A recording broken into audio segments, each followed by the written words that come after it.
Jérémie 41.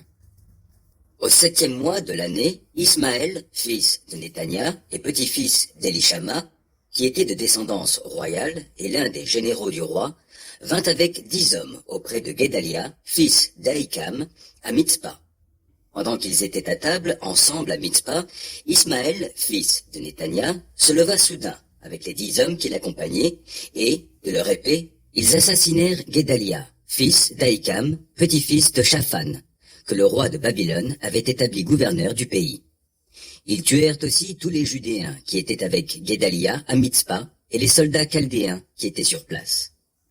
Le lendemain du meurtre de Guédalia, alors que personne n'en avait encore connaissance, 80 hommes vinrent de Sichem, de Silo et de Samarie, la barbe rasée, les vêtements déchirés, la peau tailladée d'incision. Ils apportaient des offrandes de céréales et de l'encens pour les offrir dans le temple de l'Éternel. Ismaël, fils de Néthania, sortit de Mitzpa à leur rencontre. Il marchait en pleurant. Quand il les eut rejoints, il leur dit: « Venez auprès de Guédalia, fils d'Ahikam. » Et quand ils furent à l'intérieur de la ville, Ismaël, fils de Néthania, et ses hommes les massacrèrent et jetèrent leurs cadavres dans une citerne.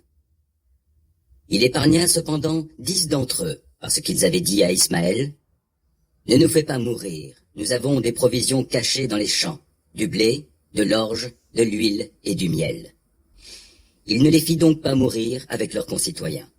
La citerne dans laquelle Ismaël jeta les cadavres des hommes qu'il avait assassinés pour se débarrasser de Guédalia est celle que le roi Asa avait fait creuser pour se défendre contre Baécha, roi d'Israël.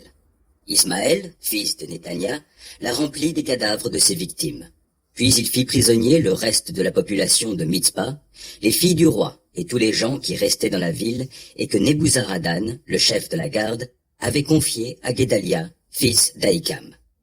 Ismaël, fils de Néthania, partit pour se rendre chez les Ammonites en les emmenant captifs. Yohanan, fils de Caréa, et tous les chefs des troupes qui étaient avec lui apprirent les crimes commis par Ismaël, fils de Néthania. Ils rassemblèrent tous leurs hommes et se mirent en route pour attaquer Ismaël, fils de Néthania. Ils le rejoignirent près du grand étang de Gabaon.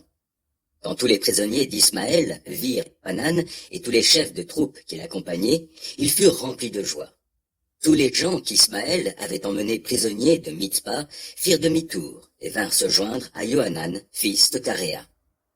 Mais Ismaël, fils de Néthania, parvint à échapper à Yohanan avec 8 hommes, et il se rendit chez les Ammonites. Alors Yohanan, fils de Caréa, et tous les chefs des troupes qui l'accompagnaient, prirent avec eux le reste de la population de Mitzpa, qu'Ismaël, fils de Néthania, avait emmené captif après le meurtre de Guédalia, fils d'Ahikam. Les soldats, les femmes, les enfants et les fonctionnaires royaux, et ils les ramenèrent de Gabaon. Ils se mirent en route et firent étape au caravansérail de Kimham, près de Bethléem. Ils avaient l'intention de se rendre en Égypte pour fuir les Chaldéens, car ils avaient peur de représailles de leur part, parce qu'Ismaël, fils de Néthania, avait assassiné Guédalia, fils d'Ahikam, que le roi de Babylone avait établi gouverneur du pays.